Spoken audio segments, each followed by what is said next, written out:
आदेश आले, अफवा आल्या, रंगीबिरंगी झेंडे आले, दगडासोबत धोंडे आले, कळपा कळपा न गेंडे आले, धर्मासाठी कडवे आले, मतांसाठी भडवे आले.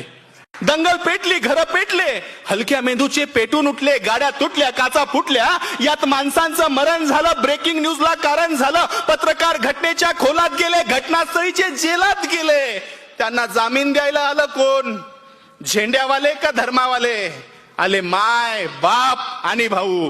चल दंगल समजून घेऊ, खरं खोटं तपासून पाहू. की हे जे काल झालं त्यात फक्त गरीबाचं हाल झालं. हे जे काल झालं त्यात फक्त गरीबाचं हाल झालं. पोलिसांना हुडकली, त्यात सगळी पोरं अडकली. मग दाखल केस, दाखल शिक्षा, मग कशाची शाळा आणि कशाची परीक्षा. मग पोलीस स्टेशनात गाड्या आला, दंगल पेटवणारा भाड्या आला, त्यांची आपापसात मीटिंग झाली, आतल्या आत सेटिंग झाली, पैशानं कोंडी फुटली, पुढाऱ्यांची पोरं सुटली. असं सगळं घडतं दंगलीच्या भोवताल.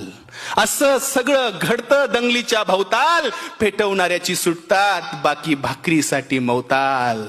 आता त्यांच्या ढुंगणावर जेलात रोज कचून दंडे पडतात. पेटवणाऱ्याची सुटली, बाकी सालोसाल सडतात. असं सगळं दंगलीमध्ये होत असतं भाऊ. चल दंगल समजून घेऊ, खरं खोटं तपासून पाहू.